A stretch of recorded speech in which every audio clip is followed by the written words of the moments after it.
Thank you very much for joining me. How you been? Ladies and gentlemen, welcome back. Back. Steve Renazizi. I'm the guy. I'm the guy. Fucking lit. I'm the guy. Steve Renazizi. Lit. I'm the guy. I'm the guy. Fucking lit. I'm the guy. Steve Renazizi. What's the odds? What's the odds? What's the odds? Yo, it's What's the Odds with Steve Renazizi. We're back. It's February 3rd, 2023. 2-3-23. Michael Jordan Day, as far as I'm concerned. The greatest of all time, in my estimation, in the sport of basketball. And this week we lost one of the greats. It's actually two greats. Ozzy Osbourne says he's not going to tour anymore, which was big. And now I saw a picture of him. He looks like shit. Not that he looked great ever, but Ozzy, that's tough. Ozzy, I'd say, is a tough. Who's gonna he was really like the first person to go on tour to bite that bat heads off and stuff like that. Like you were like, oh shit, I got to see Ozzy.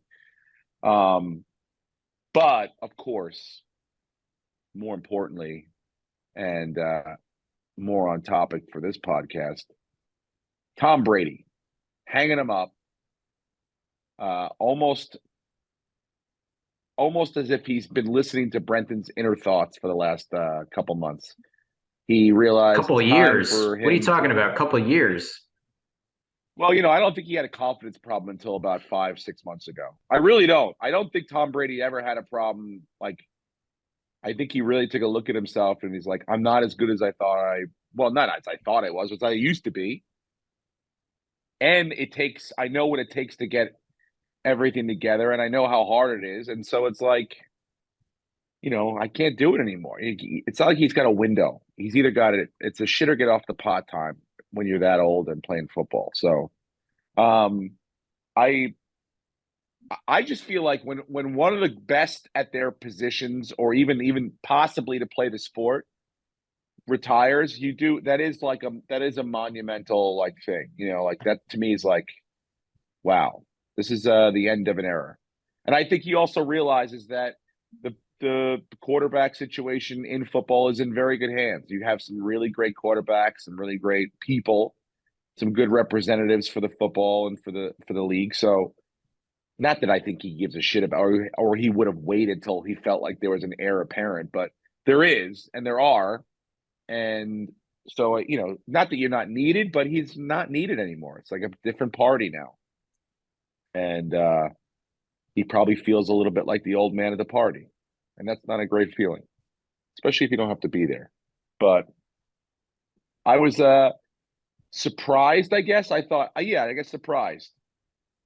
Because I thought he would wait to see what job offers he could possibly get or what scenarios opened up. But I think even before, he might know, I don't even want to dip my toe in that water. Because I know once I do, then I'll be talking to something that my heart isn't behind. And that's just not Tom Brady. So I say congratulations again, as I really think he's not coming back this time. I'd be very surprised if he did. Something would have to be perfectly correct situational wise for him to have that happen. And I don't know. But I really think this is it. And so I say goodbye, Tom Brady. Thank you for all the years of unbelievable fucking sports watching. The longevity is just remarkable. I mean, we're seeing Tom Brady hang him up and LeBron be able to possibly pass Wilt, which is another record I never thought I'd see broken. The points record. I mean, in this day and age with load management and people's careers and brands taking off and being almost worth more off the court than you are in the court, I didn't think that record would be touched. And LeBron looks like it's going to, he's 63 points shy. I think he's going to break it. So the longevity, when you see guys like Tom Brady and guys like LeBron, the longevity is what speaks to me. I'm like, man, they were not only the best at their positions for a very, very, their prime, their window was bigger than anyone else's in the sport. You can arguably say Tom Brady's prime was 20 years long, which is crazy. He played for 23 years, maybe 3 of them. The first year was like not really his prime. He's getting used to it, even though he won a Super Bowl. And then this year, I don't think he was in his prime. And you could probably pick one more year in the middle where he was hurt or injured, but he was still, had he been healthy, probably been in his prime. 20 years of playing football at an elite fucking level. 2 years ago, he led the league in touchdown passes, I think. So he's not that far off from being really, really good. And to have that prime window be 20 years, it's remarkable, especially in a sport that is so fucking crazy and athletic and physical. And, you see players go have huge upside and then their careers are ended because they just can't physically continue to play. He did it for 20 fucking years, 23, but 20 crazy great years. That is a testament to something.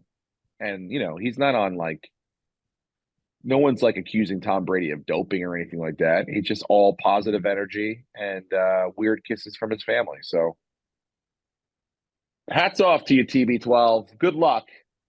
Enjoy your retirement. Now that Sean Payton's back on the sideline, there's finally an opening on that Fox Sports panel, so you can jump right in there. And I'm sure, what's his name's not psyched he's retiring. Greg Olsen. He's coming for his job. Yeah, Greg Olsen's great. I think they're doing the Super Bowl this year, so great. I mean, wouldn't it be great if Tom Brady just slid and was like, you're not going to start in a week. Just taps him on the shoulder. Yeah, he's like, I'm pretty well versed on all these teams considering I just played them in the playoffs. So, hey, Greg, why don't you go take a seat on the sideline and tell us how the sidelines are feeling, and I'll sit up in the booth. That'd be a great move. What do you think of Taylor Lewan's suggestion that the whole NFL retire the number 12? No. Oh, I didn't know he suggested that. Yeah.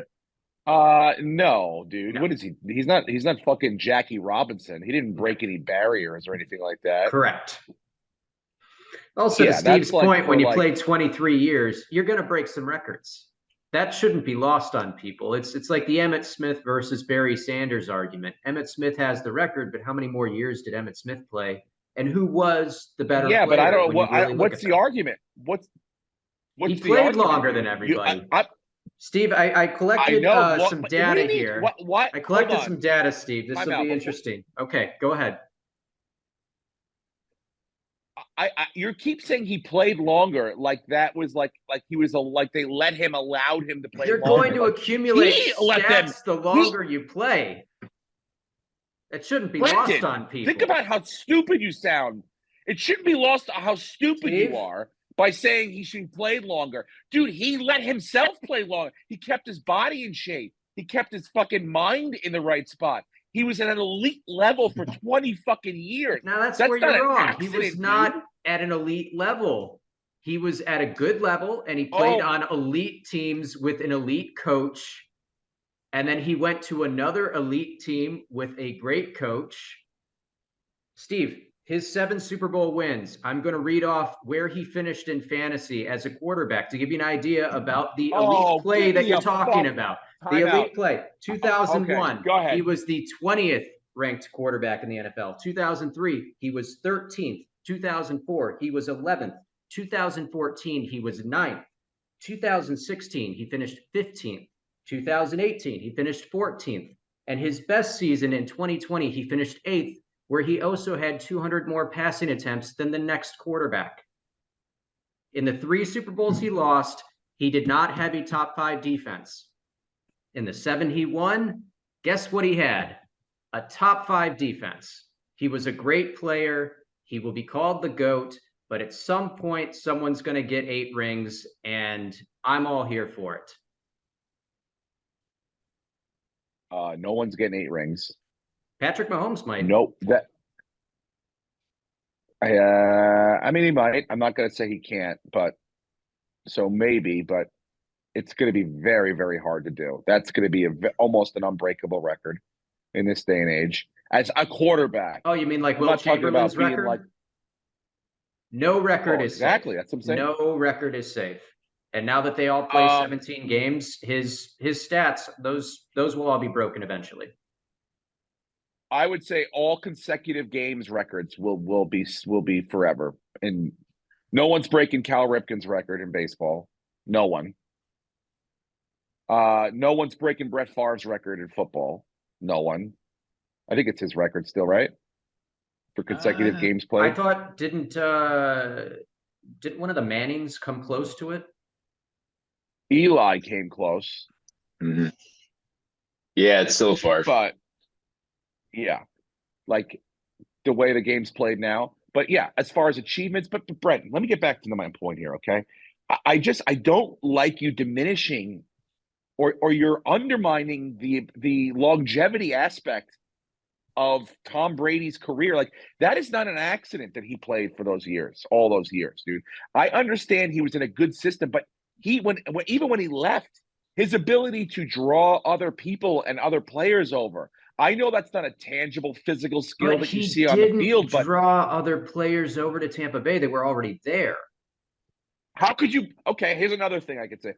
How could you possibly put into context as a physical attribute the ability to swallow your own pride year after year, knowing that you sell the most jerseys, that you are on the most popular team, that you are the quarterback that everyone knows the most, but you are not the highest paid quarterback. You continuously take a salary cut so that you could have other players and have other. That's why he won. That's what made him great. It wasn't necessarily his ability. That's what made People are like, this guy is the greatest quarterback. He was the greatest teammate of all time. Greatest quarterback. But it all adds up, dude.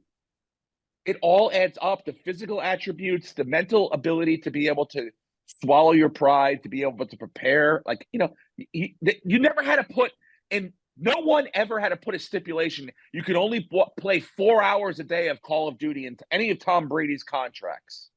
Okay, there were no stipulations for anyone except for one guy.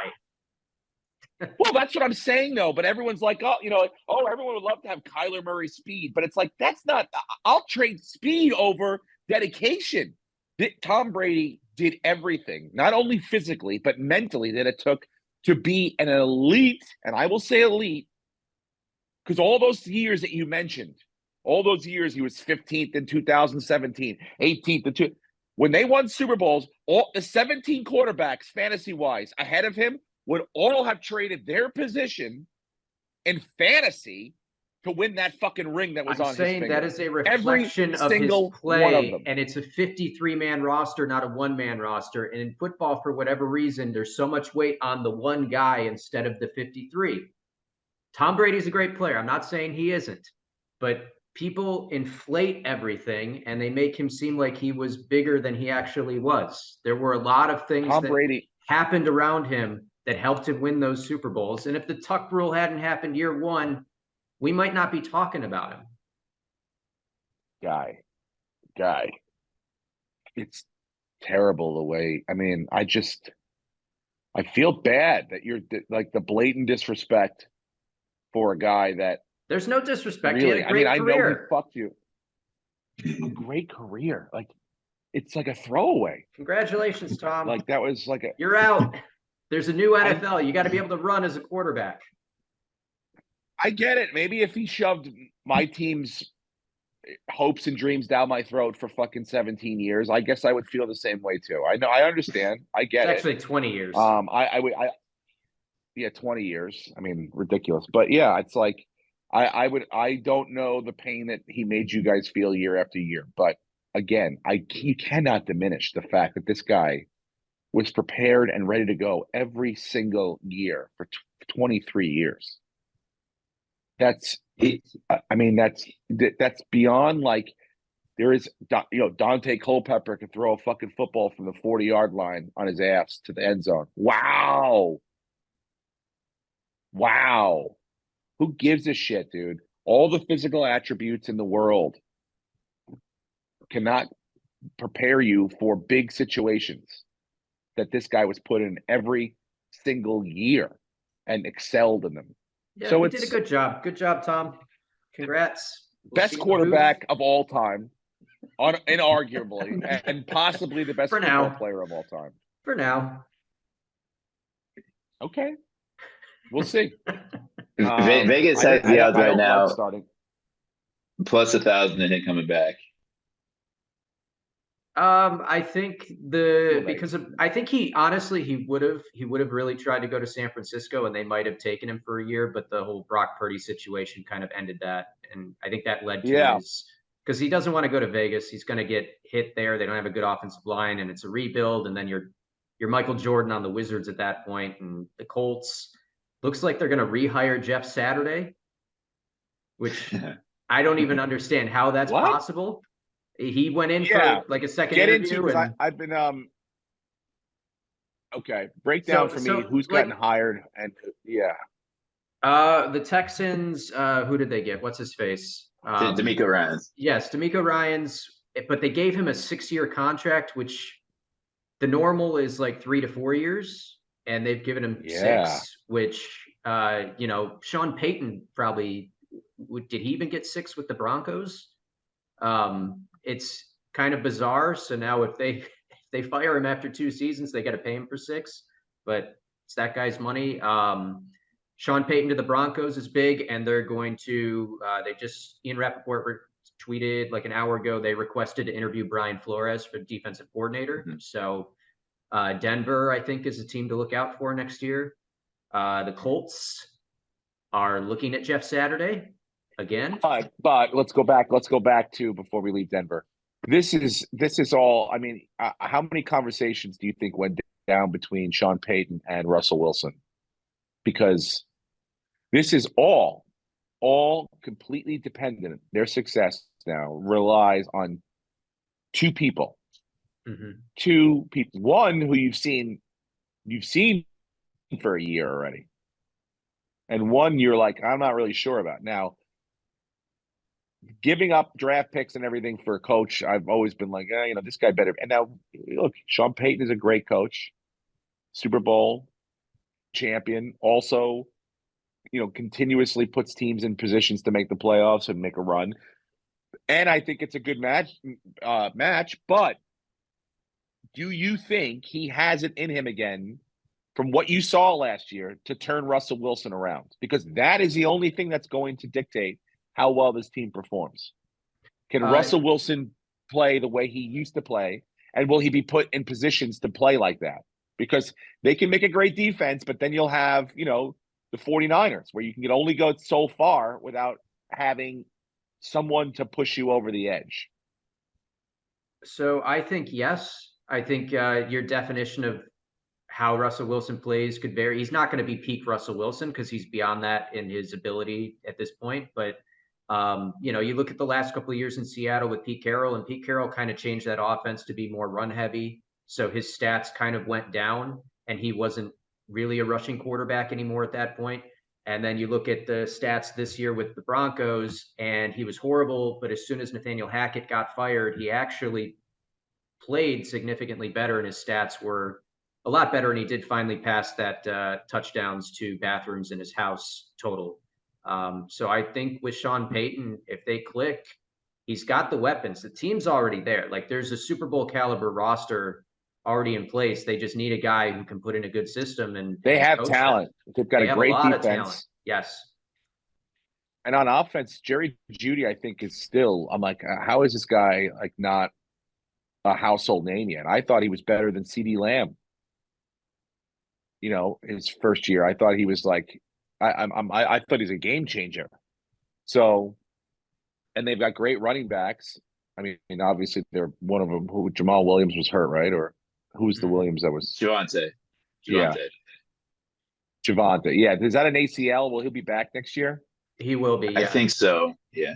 Now, will he be what he would have been if he hadn't gotten hurt? Yeah. It might take some time, but you look at J.K. Dobbins and Cam Akers, and they started kind of slow, but then they came on towards the end. So the pieces they're are there. Solid. They're solid. So I think it's a good move. And Sean Payton's not an idiot. Move. Yeah. No, his contract's not done yet. They're looking at 17 to 20 million a year, which is insane. What the fuck for a coach? Yeah. I mean, you're giving up a first and second round pick to get him, so. But still, that's insane. Can't. I mean, he has you over the barrel now for money. It's like, that's why they like. when you audition for a show, they do the test, for the network. You sign all your paperwork first, like for the money and stuff, before you go in. Which sucks for you because if you don't get the part, you know exactly what you're missing out on financially and stuff. But they don't want to be like, "Hey, you're the guy," and it's like, "Well, now we got to negotiate." Like that's not a good position for them to be in. So yeah. Yeah, obviously when you trade away a draft picks to get a coach, now we got to negotiate a contract. Yeah, you're not going to have leverage anymore. So 17 million to 20. Who's the highest paid coach right now? I didn't even think it was 10 million a year. Belichick, he's making, I think 8.5. Is that right? That sounds right. And by the way, isn't he the GM too? Pretty much, yeah. I mean, is there a GM on the Patriots, or he's the GM too, yeah, right? he reports Steve, to Bill. We don't need. No, Bill. I take that back. Bill makes. He makes 20 million a year. Yeah, that sounds. He's the highest paid coach. Okay, but I mean, yeah, because it's like he's also doing two jobs. Most GMs probably make about 6 or 7 million a year, and the coaches I thought make about 6 or 7. So it's like if he's doing two jobs, that is Sean Payton GMing the no, right? They have a GM on the Broncos. They have a very good GM on the Broncos. Yeah. He took some hits last year with the Russell Wilson move, but I'm telling you, I think now that he has a good coach, that team's going to be quite different than they were last year. Yeah. It better be. I mean, they're putting a lot of eggs in they're at this least basket. going to change the play names. They're not going to have the same plays that Russell Wilson was calling in Seattle against Seattle. So that's a good start right there. That's not, yeah. Yeah, if you're a Broncos fan, they obviously took a step forward. So the one that was confusing to me was Kellen Moore being let go. Yeah. In Dallas, when all you heard, like all I thought was going to happen was he was going to like possibly take over the job there. So I don't know what sort of power Mike McCarthy has over Jerry Jones, but it's powerful. And I'm just like, whoa, man, what the fuck? Who's gonna you're gonna let Mike McCarthy, who can barely game manage as it is now, but he's gonna call plays too now, or they're gonna hire another offensive coordinator? Jerry Jones is clueless. He was asked a question about teams going all in to win the Super Bowl, like the Rams, and giving away picks in order to win. And he kind of referenced that, it's great that the Rams and the Eagles have done this. And he likes to think more broader, and he likes to think towards the future more so than just pushing all his chips in.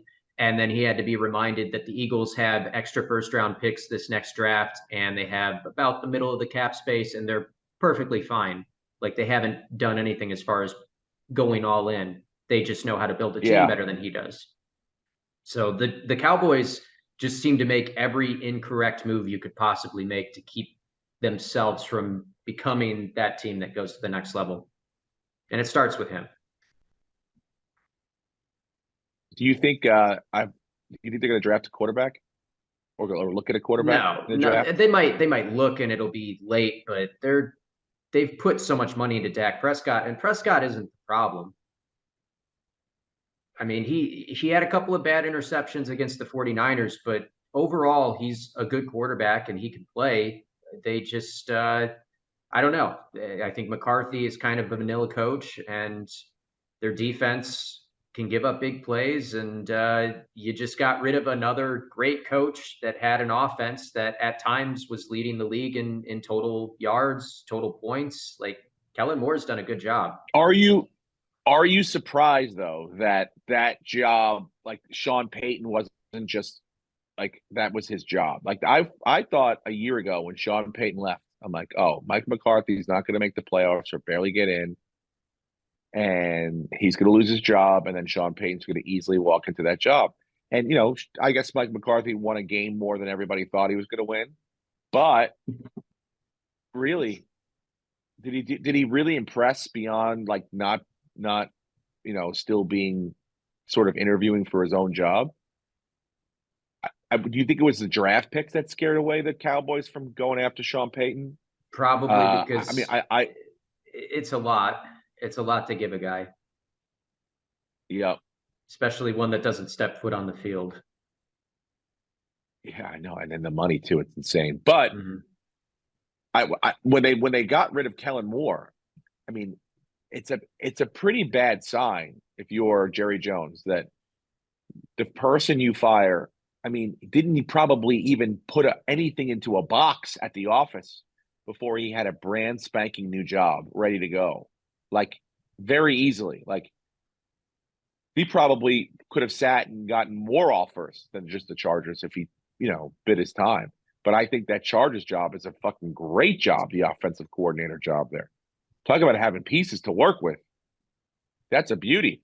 So I think another team in that AFC West that's gotten better are the Chargers because I think they got a great offensive coordinator, added another piece, and so I think they got way better too. Almost probably as much as the Broncos. Let me put it this way for Cowboy fans that hate Dak Prescott. There were times where Dak Prescott looked elite.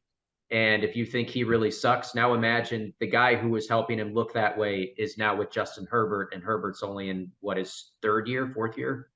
So yeah, he's going to make Herbert look like one of, if not the best quarterbacks in football next season. Like if you're a Chargers fan, and there's not many of them, but if you're a Chargers fan, that's pretty exciting. But if you're like what Daboll did with Josh Allen, and now what he kind of helped to do with Daniel Jones, it's like you take a quarterback that's talented and make them to the next level. Yeah, that's the dream. Yeah, that's what you want, especially out of a coordinator. You leave your coach to continue to make decisions for the whole team, but if you can help as a coordinator really develop your quarterback, that's amazing. So that's why I think Daboll's going to win Coach of the Year, just because of the way for what he did, not only with the team, but made Daniel Jones much, much better in a very short period of time. I think and again, look at Kingsbury got fired, and there's no clamor. He still doesn't have a job. It's a bad sign when you fire someone and they get a job within before. I heard he got the Chargers job before I heard he was fired at the Cowboys. Hey, Steve, in Kingsbury's defense, he's in Thailand. The second he got fired, he took a. Yeah. Well, he had to sell his house. He might not want it. I don't know. He has no home. Yeah. But I'm just saying, it's not like you fire someone that is people are really interested. It's like that. What are you doing? But it also says a lot about the whole Cardinals organization and situation as a whole that Sean Payton went there first and interviewed and immediately left and said, no, thank you. And then it seemed like he just wasn't going to come back this year, but then he went to Denver and then it happened. So it's a mess. That contract to Kyler stinks, and DeAndre Hopkins is probably out. Did they have a GM at the time? Yeah, but he left. Remember in Hard Knocks, he left because no, I know. But I'm saying, I know they hired a new GM. Did they hire a new GM and then start to interview Sean Payton as a head coach? Yes. That's what I'm wondering. Okay, yeah. Or did they want Sean Payton to run the whole fucking show as well? And he looked at the books and was like, "This ain't great. I'm out of here." That's what I was wondering. No, it's not great. I'm sure it's not.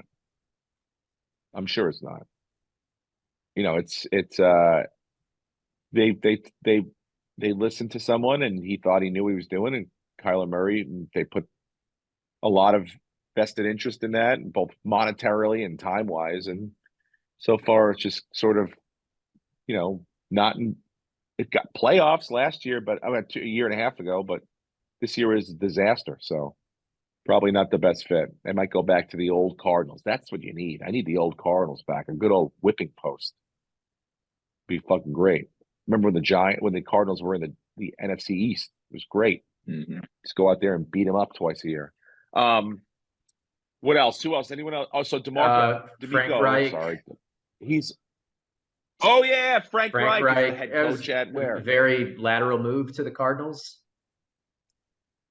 I don't think. Wait, he's the Cardinals coach? Or sorry, the Panthers, Carolina. I had my C's, dyslexia. The Panthers. He's the Panthers' new coach. And they're going to have to figure out their quarterback situation. They traded away their best offensive weapon, a generational talent. So it's not the easiest situation to go into, and that defense is not great. So we'll see what Frank can do. And then Vic Fangio, this is coming out right now. He's going to the Dolphins. He's going to be their defensive coordinator, right? Mm-hmm. This is just breaking. Yeah. So Fangio, that's a pretty big move as well. Dolphins defense already very good. Now they get a very good coach. The coaching positions that are open still are the Cardinals, and is that it? Cardinal. Let's see. Yeah, I believe so. Oh, and I guess the Colts too. Yeah, the Colts. Well, come on, guys. Jeff Saturday's got that job. So are you like? Do you know that? Like, is that a prediction? Or He's gone in. I'm thinking it's going to happen because he's gone in for multiple interviews, and Jim Irsay obviously loves him. Otherwise, he wouldn't have just plucked him off the street to do it. So I can't imagine at this point with Sean Payton out, who else are you going to hire? You're just going to go get someone else that you don't know that is probably. I mean, anything is better than Jeff Saturday, but I'm 3 hotel rooms down from Court McCowan, who's working with me this weekend in Huntsville, Alabama, by the way. And I should knock on his door and ask him to text his good old buddy Jim Irsay to find out what the deal is over there and why they love Jeff Saturday. What are you on? Are you off the wagon, Jim? Are you doing okay? You don't need this high school coach coaching your billion-dollar organization. Yeah. Our actual coach is available to do this. But have they interviewed anyone? Jeff Saturday. They had to. Don't you have to interview a black coach? Yeah. Who have they interviewed? Shane Steichen. He works for Philly. Man, if I'm a Colts fan, and you didn't even give Brian Flores an interview, I'm so pissed off. Because they're a quarterback and a coach away from being back in the Super Bowl. Yeah. Or DeMeco Ryan. Did they interview him? Okay, here's a list of the people they've interviewed. Lions defensive coordinator Aaron Glenn, Rams coordinator Raheem Morris, Broncos defensive coordinator Jairo Avero, and Giants defensive coordinator Wink Martindale. Rick Bisaccia, the special teams coordinator for the Packers. All these people are just coordinators, so obviously they're not looking for an experienced head coach. Mm-hmm. Yeah, they don't want anyone coming in there with. He wants Jeff Saturday. That's crazy. I don't know. Who knows? Maybe Jeff Saturday. No, I don't. Steve, but no, you saw it. We saw it. Who's going to quarterback for them? He had one game against a horrible Raiders team that he somehow fell into a win, and then the rest of the year it was just a disaster for the Colts. We saw it. It's not like, maybe. No, we saw it. It's done. Is that still an attractive job? I mean, the Colts job last year was probably the most attractive job. Yeah. They have a good team, and as far as quarterback, they don't have one, but they're picking 4th, and the Bears have the first pick, and they're probably not going to take a quarterback. So I could see the Colts, the Seahawks being the team that trades up. Since they don't need a quarterback, the Bears are probably going to trade down and collect an extra pick. So it's a matter of who trades. That's what I'm saying. It'll probably be the Colts or the Seahawks. Yeah. The Raiders pick 7th; they could trade up. Well, the Seahawks might not trade up to get a quarterback because they'll use Geno for a couple more years. Can they franchise tag him, or is he a free agent? Like you could franchise tag a free agent, right? If he was on your team, like that's what they plan on doing with Daniel Jones, or not Daniel Saquon. Apparently, he wants $16 million, and the Giants have openly said we're not getting anywhere near $16 million. We're probably not budging over 12.5. Yeah. So I'm hoping they get Daniel Jones signed for like 2 or 3 years for about $35 million a year. So maybe 3 years, $100 million, and then they franchise tag Saquon. and he won't be happy with $10 million because that's what the franchise tag looks like it's going to be. But that's the way the game's played, dude. That's the way your union set the deal up. So, and that's what has to happen. Yeah, we need it. We need both these guys back. So I do not want to go after a quarterback, or I don't want like Daniel Jones out of everybody that's out there, including Derek Carr, is the person that I'd most want to ride with. So that's, in my opinion, I'm happy with what's going on. He's a good player. He was drafted yeah. high for a reason. He's got the raw attributes, and now he has somebody that understands how to maximize them. And Dable, dude. Dable deserves $20 million a year. Yeah. Well, not yet. Let's let him do some stuff first, and then I'm sure they'll take care of him. That's true.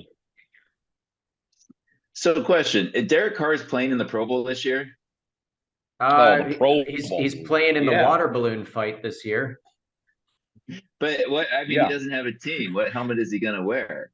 He's still going to wear a Raiders helmet because he's technically on the roster until they cut him in February. Okay. Well, they announced today that he said he won't extend the trade deadline for the Raiders, so it looks like he'll be cut for sure, which you kind of already knew. Huntley is a Pro Bowl quarterback. Yes.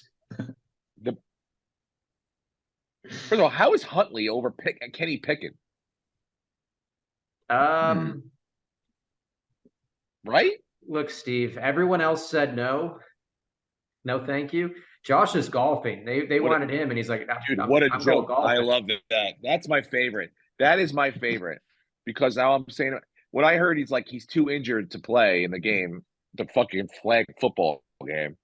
But meanwhile, I'm watching him walk around limb-free Pebble Beach yesterday, high-fiving people. I mean, it's because like you know why? It's the direction the Oscars playing are going. In the 18. It's happening faster. It's like you're just going to get the title of Pro Bowler and congrats, and here's a little trophy or ribbon or something. But we're not actually going to meet up and do this anymore. This is stupid.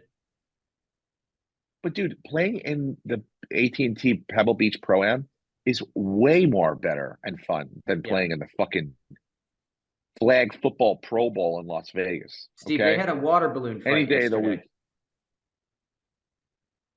Dude, I'm watching Saquon Barkley run around playing dodgeball. I'm like, if anybody throws a ball at his knee or his lower half, I will fucking murder someone. Yeah, hopefully no one gets hurt. That's why they're doing it this way. So hopefully it doesn't happen. I'm not even watching. I'm not even going to watch. No news is good news as far as the Pro Bowl is concerned. That's all I give a shit about. Any news that comes out of it, you're like, fuck, so-and-so got hurt. It's never a good thing. Or so-and-so went to a bar after and beat up a waitress. Yeah. Every year someone gets arrested. It's in Vegas. Every year someone gets arrested. You know what sucks? I don't know what happened, but Jackson, my oldest, wrote me last night. He goes, "Did you hear about Joe Mixon? He's going to get arrested or something like that." Wait, what? And I was like, "Oh, I didn't hear about this." Yeah. Joe Mixon, apparently, yeah. He pointed a gun at a woman, allegedly. Yeah, and he goes, "Man, that's not good." I go, "Well, if you think that's not good, don't Google Joe Mixon because that's not even the worst thing." I'm like, "You remember how he got into the So, these guys in the off season, these idle times, it's like instead of playing fucking practice or football, it's waving guns around in people's faces. Here we go. Maybe Call of Duty isn't so bad now, Steve. Maybe Kyler Murray is just ahead of the curve. He's not going to get in trouble. Joe Mixon's playing Call of Duty, but in real life, dude. He's running around the streets. He's playing Grand Theft Auto. Yeah, bro. He's no joke. But yeah, so anyway, but speaking of good news, we won our bets last week, guys. We went 3 for 3 or 2 for 2 with the spreads. Right? Come on. Maybe it wasn't such a bad fuck up. And I was like, oh no, it says spread. So we won. And hopefully you guys played along with us and you won too. Yeah, it was a bit of a profitable week if you listened to us. I will say I was in Maryland. Yeah. I made my own side bets and didn't win any of them. So I went Oh, contrarian on man. the Yeah, podcast. Yeah, I deserve it. you did. Yeah, you were on the other side of most of the stuff that we were talking about. So, Yeah, um, it was free yeah, money from the state of Maryland. look, here's the deal. It's like once you don't have a quarterback to play, your team is probably not going to win the playoff football game. Why If you don't have a wasn't physical Jimmy quarterback G, that can by throw the the way, ball, why wasn't he activated? I would think even Jimmy I G don't. at like 50% is better than your fourth string practice squad guy who hasn't worked with the I don't offense know. all year. I don't understand that move by Shanahan to keep him inactive. I don't know who. I think there might be a limit of how many quarterbacks you can have on the roster. Is there though? That's But what I again, heard. like so. I heard there was like a big. But 50% Everybody was bitching Jimmy after the G game. is better than whatever the guy's name was that they brought in who doesn't know the offense as well. Like I would take Jimmy G on a Josh bum Johnson. leg. Yeah, Josh Johnson. Thank Josh you. Johnson. I would take Jimmy G on a bum leg who can still throw over Josh Johnson and then Brock Purdy, whatever the fuck that was when he came back in. Like at that point, just have McCaffrey I don't or know Deebo why you can't have both of them. mix it up a little bit. I don't know what happened between the decision between Josh Johnson and Jimmy Garoppolo, but I don't know why all three of them couldn't have been active. You should have poor a planning by the situation. 49ers. You have to be can't ready have a for professional every football game. possible scenario. You can't just go, well, we're set because we got Brock Purdy. You don't. And he went down pretty early. Did you see Steve Young's tweet? I'm warming up in the parking lot, guys. Yeah. Let me know. Yeah, that was a pretty fucking disastrous game. It was sort of over before it, began. And Not then that I think even if Brock Purdy had stayed healthy, the Eagles were going to win that game. They were the better team. It's like the Bills against the Bengals. You just saw a better team, and that was the end of the road. Like the 49ers had a great season, amazing job getting through 3 quarterback injuries, but you hit your ceiling, and that was it. And then you got the Bengals and the Chiefs, which went down pretty much almost exactly the way I said it was going to. Yeah. Close game. Whoever has the ball at the end is probably going to pull it out. And I got a feeling this time it's going to be Mahomes' fucking day. There were some shit calls, but you feel bad for the kid that pushed fucking Mahomes on the way out. Wait, but hang on a second. Go back. What were the shit calls? Because I've been seeing this, and I don't understand why people are so upset about calls that were correct calls being called on the field. Wait. What do you mean? You think it was? I'm seeing everyone saying the NFL is rigged now, and now all these players are coming out and they're joking, but these conspiracy theorists are taking them serious. Like I don't know if you saw Ryan Leaf's tweet. One of the former players went on a podcast and was making a joke that the whole thing is scripted. So Ryan Leaf tweeted, "Yeah, when I got my script, I was pissed off, but now the back pay the last few years has been amazing." Like the Bengals fans are going crazy, saying that the NFL is rigged and they got cheated out of that game. And it's like, well, you didn't. And if the NFL was really rigged, I think they would have wanted overtime so we could test out that new OT rule. I think that Pacheco's touchdown on a very 50-50 holding call wouldn't have been called because that cost him a touchdown. They had to settle for a field goal. And every call that I've seen them argue against, the extra third down, it's like, no, we saw the replay. The ref was doing this. You just couldn't hear them. And the play happened. It was before the snap. The intentional grounding call, you see P. Ryan is 11 yards down the field. The ball is thrown about 2 yards ahead behind 2 Bengal linemen. So by rule, that's intentional grounding. And then where your season was lost was not a call from the referee. It was Joseph Asai pushing Mahomes. He was clearly out of bounds. He's the face of the NFL. Him and Tom Brady. You don't do that. Butker's probably not making a 57-yard field goal in the cold because he looked shaky on his first one, especially. You don't push the guy when he's already out of bounds. Yeah, it was. That's going to get called 10 times with almost any quarterback, and that has nothing to do with the quarterback. Mahomes was already he was not coming back 3 yards in. Out of bounds. The guy pushed him into the bench. That's how far out of bounds he was. Yeah.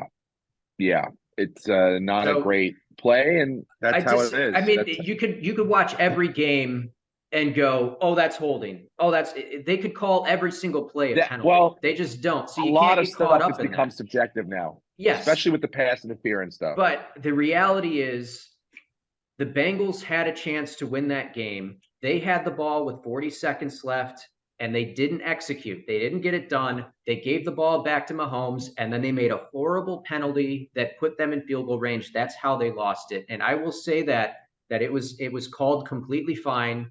The game was fine. Yeah, it was not rigged. As a person who lost $800,000 because of it, and I'm okay with it. That's right, Steve. What? I didn't share this at Steve. The top. Yeah, we're going to tell Steve now. I finished second in the Millie Maker. And I was 0.4 points away from first. And I had Jamar Chase, I had Samaje Perine, and I had the Chiefs defense over the guy above me. I watched Jamar Chase have a football bounce off of his helmet that would have won me $1 million again. And I had to settle for $200K. You won $200K? Well, technically, I finished in second and seventh, so I won $217,885.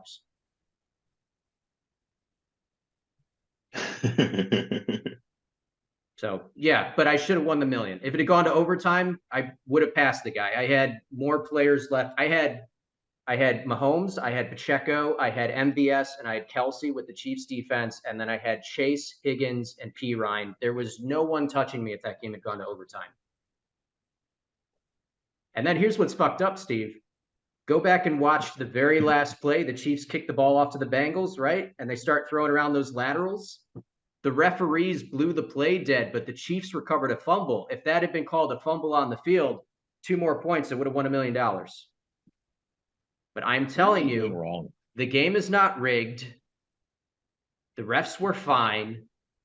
And it came down to the Bengals had a shot and they didn't execute. Ball went off Chase's helmet. That would have been a first down. They would have been basically almost in field goal range. And then that stupid penalty that put the Chiefs 15 yards closer. That's where you lost the season. Had nothing to do with the refs. And the problems with your offensive line were very apparent this week. They were able to disguise against the Bills, but this week, the Chiefs got to them. They got to them almost every play. I don't know what I'm doing wrong in my life. You're not listening to me. That's what you're doing wrong. I don't know why. I am. Look, I'm never going to come close to what I make in fantasy football doing stand-up. So maybe you should. This is my thing, okay? Your thing is your thing. This is my thing, and no one wants to listen to me. But time out. So you got 7th too? I didn't know this. I got 7. You had 2 teams finish in the top 10 of DraftKings. Yeah, out of like 206,000, $20 this last week. Yeah. So in every week of the playoffs on DraftKings, I had a lineup finish in the top 40. And if I had gone with the Dolphins defense with that Jones lineup, I would have won the $1 million in that one too. And I would have came in second if that Shakir pass had held up, the 54-yarder that got overturned because it barely touched the field. So I've just been the last month I've been on fire. Yeah, I would say, dude. And I'm going to make an argument that that's community property at this point now. Steve, I am the Tom Brady of fantasy football. I mean, what is happening here? Are these other people dumb? How do you have such Do you want to know how dumb opinions? No, do you want to know how dumb people are? 10% of the field had Brock Purdy as quarterback. You might as well just give me your money. You're going to take Brock Purdy over Patrick Mahomes, over Jalen Hurts, and over Joe Burrow just because you save a little bit of cash? You're a fucking moron. 10%. And I got Mahomes at 13.5 because people got scared off of his injury. But it's like, read the news. He wasn't even in a walking boot the day after it happened. So he was fine, and he looked fine. All they do, this was very interesting. I was watching the pregame, and they broke it down perfectly. It's like when this happens to a quarterback, they just go through the playbook and they go, okay, Patrick, when you roll out to the right, how does that feel? Oh, it feels good? Okay, we leave all those plays in. What about when you roll out to the left? Oh, it hurts a little bit? Okay, we just take those plays out and they just condense the playbook down and they just play to how he feels. And it's not really going to change anything. He's still Patrick Mahomes. So he was a little bit skittish running the ball, but when he had to, he did, and that ended up being the biggest play of the game, and he got shoved out of bounds and won it. So that's, I mean, people that play this game are just cowards. You guys can't be cowards. People are gonna fucking not be happy that you won again that big. Well, people are gonna be livid, dude. That's fine. I mean, you're all capable of doing it. So just are the DraftKings people at this point like? Are they looking at you like, what's going on with this fucking dum-dum? How the hell is he getting this right every time? No, because listen, there are guys who have won the million multiple, like 5, 6, 7, 8, 10 times. Like I'm not even close to being a top player on that. Because there's people that enter in every entry you can enter in every contest every week. They pump in like millions of dollars. So they hit every now and then because if you're entering everything, eventually you're going to hit something. But dude, I would argue that your investment to return is probably better than anyone else's in the world. I mean, you put $40 in and you win $200K. Well, no. I made 30 lineups, but I had 3 finish in the top 75. And they were all either Mahomes or Hurts at quarterback. I did 15 Mahomes, 15 Hurts, and I mixed it up. So don't get crazy. So like 30 lineups at $20. So 30 lineup at $20, that's $500. $600. Yeah. But and you won 207K. 18 of my 30 lineups cashed. Okay. And the rest were kind of right there at the pay line, which is still like the pay line's only about 12.5 to 14% of the entire field. So they were all right there. But again, people make bad decisions.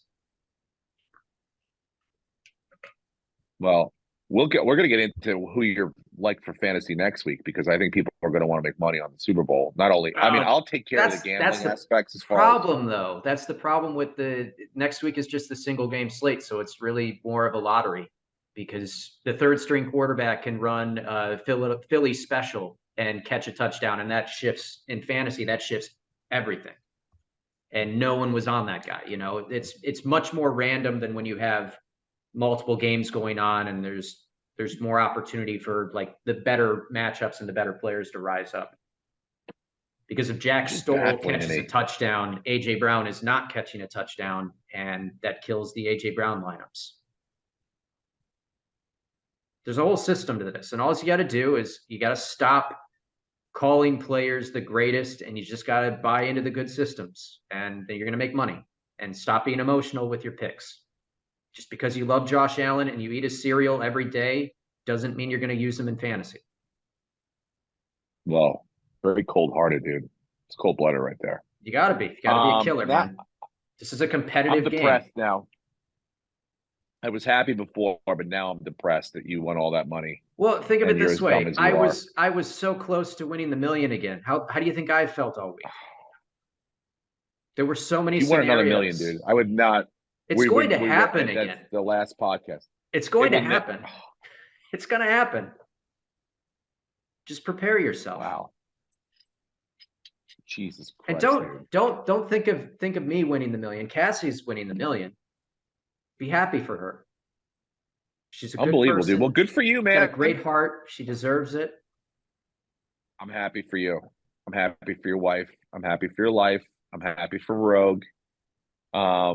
Yeah, this will pay for the next surgery for Rogue. Jesus. What a lucky dog. Speaking of, there's a dog documentary on Netflix about a dog that has like $50 million. That's going to be Rogue. You're going to leave Rogue $50 million. This dog has like a private jet and eats like caviar every day. That's it, right? Do we got anything else we want to talk about? Wait, no. I got to bring this story up. You know our friend Chief Saholic, the bank robber, Super Chiefs fan? Yeah.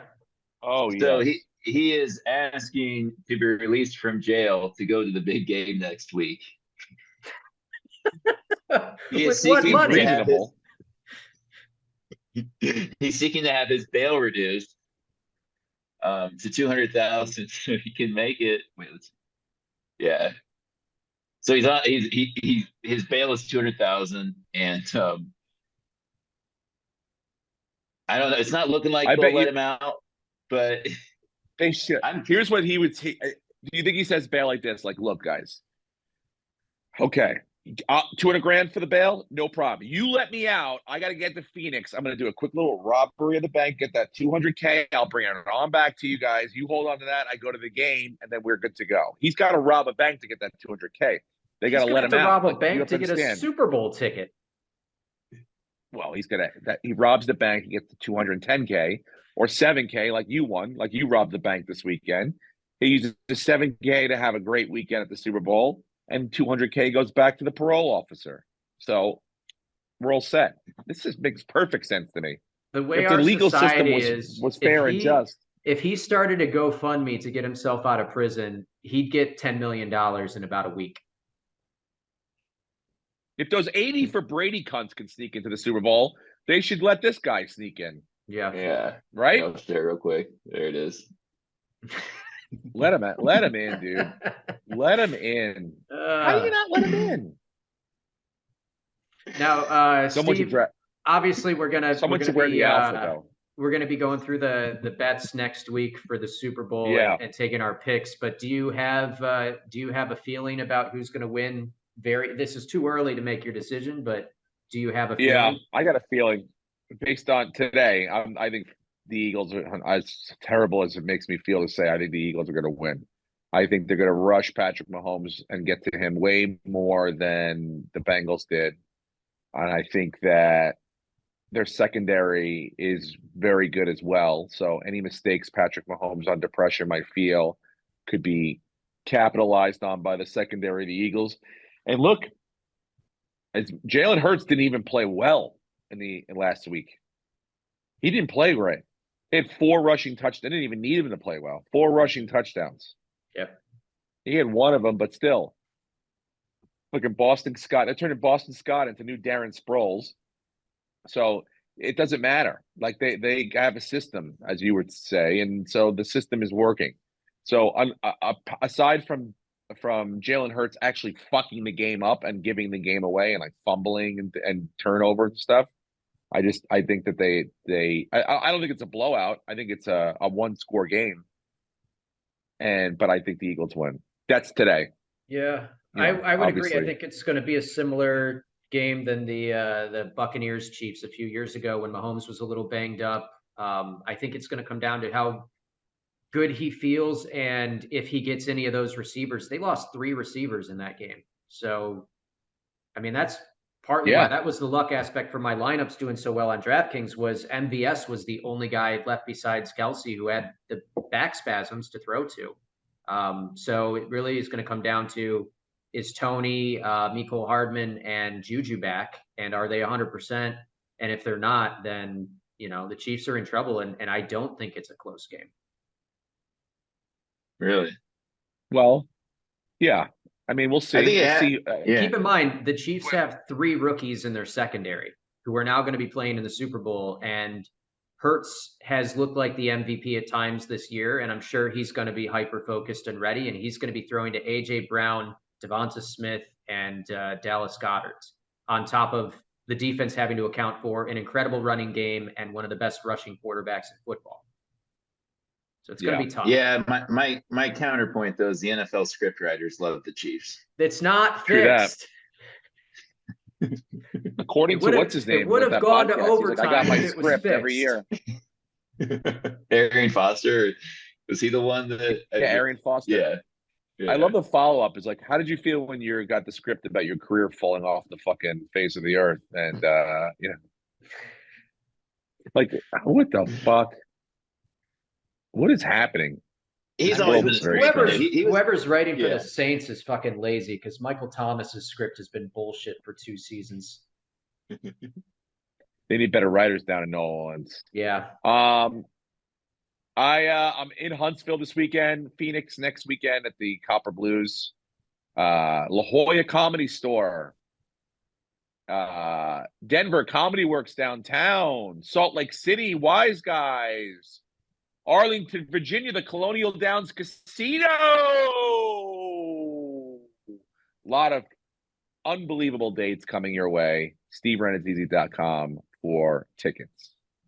Anything else you guys want to plug or talk about? I'm going to be at the Milwaukee Improv February 17th through the 19th with Brent Morin, and then I'm going to be at the House of Comedy in Phoenix with Jimmy Schubert the following weekend. I think shows are Thursday through Sunday. And he's shooting his new special. Brenton and Brent. Nice. Yes. Enjoy. That's a fun club. Lucas, you got anything you want to? I think I'm going to be at NASCAR at the Coliseum on Sunday. That sounds fun.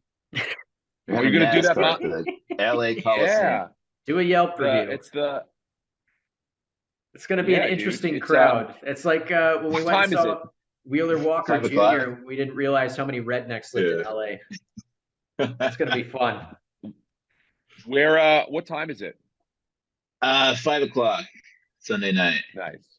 Yeah. Yeah. That'll be cool. So that's a night race. Yeah. There are going to be a lot of crashes, I think. I mean, yeah. A lot of turns in that Coliseum. It's not a big place for NASCAR. Yeah. I would think they'd want to do it in the day when the lighting's a bit better. No, dude. Let them turn and crash into each other. That's all that people want to see. Well, good luck at that. Have fun with that. Good luck at the Pro Bowl. Brenton, are you betting on the Pro Bowl? Do you do any fantasy bets and they don't do that? Come on. Guys, make smart bets. Take easy money. Yeah, I mean, I don't know how you argue against Brenton, even though I want to. For some reason, the kid's a fucking goddamn savant. I can't even believe it. It's very upsetting to me. So please, just bear with me. Don't leave me, guys. Tell someone you don't know about this podcast. You know what? It's not in front of me, but I did right before I left. I left on Tuesday, and I pulled it out at dinner. I opened it up at dinner by accident. I didn't know what it looked like. And Tracy's like, ew, don't touch it. There's something on the top. And I was like, hold on. And it's gigantic. It looks really beautiful, the poop on top. It is. I'll take a picture of it. Gorgeous. It's a gorgeous trophy. Yeah. I spent a lot of money on it, and they customized it for me to commemorate your first fantasy win by default of an entire game being canceled. So congratulations, Steve. Yeah. We're all very proud of you. And in honor of your name, Odell's Poop Pimps. It is a giant poop on top of your trophy. It is, and it looks so real. And I don't know what sort of lacquer they put on it, but it has the glaze at all, and so it looks fresh. So what you need to do is you need to go to one of those prank gift shops, and you need to get yourself some poop spray, and you need to clean it about once a week, just to keep it fresh and authentic. But keep it close to your heart, because you earned that. Thank you. I do actually. I'm going to display it. So it will be it'll have a prominent position in my office. So as gross as it is my first trophy, and I am proud of it. So all right, that's it, guys. I'm done. I'm tired. I got to go take a nap before shows tonight. Again, Huntsville this weekend if you're around. I don't know when this is coming out, but if you are, probably tomorrow night, tonight. Come down. Jake's on it. Jake's fixing this podcast, and we're actually a professional operation now. So this should be up pretty quick. Beautiful. All right. Love you guys. We'll talk to you next week. Go Bills. Go Bills. Thank you very much for joining me. How you been? Ladies and gentlemen, welcome back. Steve Renazizi.